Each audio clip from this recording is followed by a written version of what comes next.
Hi guys, எல்லாருக்கும் வணக்கம் guys. இந்த வீடியோவில் நம்ம என்ன பார்க்க போகிறோன்னா, என்ன காய்ஸ், நம்ம இந்தியா சுத்தம் வேஸ்ட்டு போலக்குதுங்க.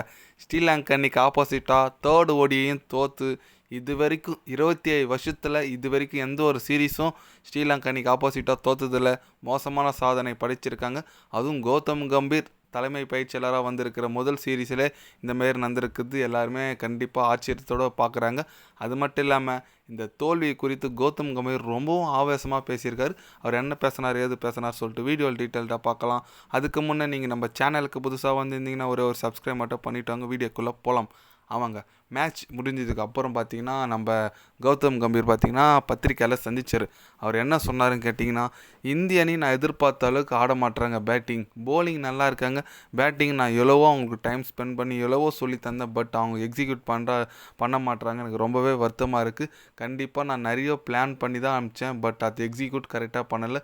ரொம்ப வருத்தமாக இருக்குது. அது மட்டும் இல்லாமல் நான் பயிற்சியாளர் முதல் வந்திருக்கோம் ஸ்ரீலங்காவுக்கு. ஆனால் இந்த மாதிரி பெர்ஃபார்மன்ஸ் கொடுத்துருக்குது எனக்கு ரொம்பவே வருத்தமாக இருக்குது. பர்சனலாக கண்டிப்பாக நான் இதுலேருந்து மீண்டு வந்து கண்டிப்பாக மேலும் நல்ல ஒரு பேட்டிங் லைன் அப்போனா அடுத்த சீரீஸில் இந்திய அணிக்கு நல்லா ஒரு டீமை நான் சரி பண்ணி கொடுப்பேன் அப்படின்னு சொல்லிட்டு நம்ம கௌதம் கம்பீர் ரீசெண்டாக பேசியிருக்காருங்க. அதுவும் என்னங்க, ஃபஸ்ட்டு மேட்ச்சு ஒரு 230 அடிக்கணும், அடிக்கலை. செகண்ட் மேட்ச்சு 240 அடிக்கணும், அடிக்கலை. இந்த மேட்ச் பார்த்தீங்கன்னா 249 அடிக்கணும், அடிக்கலை. 138 ரன்னுக்கெல்லாம் ஆல் அவுட் ஆகிட்டாங்க. ரொம்பவே அசிங்கமாக இருக்குது கண்டிப்பாக இந்தியாவை நினச்சா.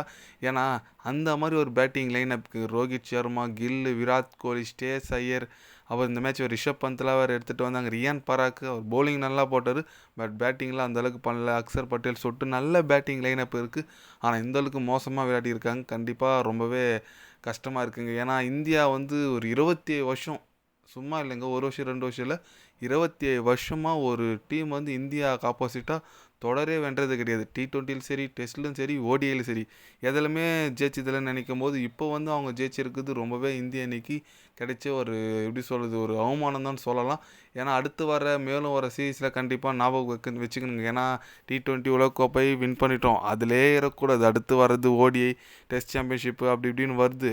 அதனால் கண்டிப்பாக இந்திய அணி நிறைய பாடங்கள் கற்றுக்கணுங்க. ஏன்னா ரொம்ப மோசமான ஒரு பேட்டிங்கை தான் வெளிப்படுத்துகிறாங்க. நீங்கள் சொல்லலாம் அது ஸ்பின்னிங் பிச்சு, போலிங் பிச்சு, ஓகே. அதுக்குன்னு ரொம்ப ஒரு 350 ஸ்கோர்லாம் போகலையே. வெறும் 230 240 அவ்வளோதான் போகுது. அதையே இந்திய அணியால் சேஸ் பண்ண முடியலன்னு நினைக்கும் போது ரொம்ப வருத்தமாக இருக்குது. கண்டிப்பாக இந்திய அணி மீண்டும் வரணுங்க. இந்த மாதிரி ஒரு பேட்டிங்லாம் வச்சா வேலை ஆகுதுங்க. கண்டிப்பாக ஐசிசி சாம்பியன் ட்ராஃபிலாம் வருது. இந்தமாரி பேட்டிங் வச்சுலாம் போனால் அப்படியே லீக் ஸ்டேஜில் வீட்டுக்கு வர வேண்டியது தான். பார்க்கலாம் இந்த அணி எந்தளவுக்கு மீண்டு வந்து கௌதம் கம்பீர் சொல்லியிருக்காப்புல. கண்டிப்பாக நாங்கள் மீண்டு வரும், அடுத்த சீரீஸில் நாங்கள் தப்பு திருத்திப்போன்னு சொல்லி வச்சுருக்காரு. பார்க்கலாம் எந்த மாதிரி ஒரு கம்பேக் கொடுக்குறாங்கன்னு சொல்லிட்டு.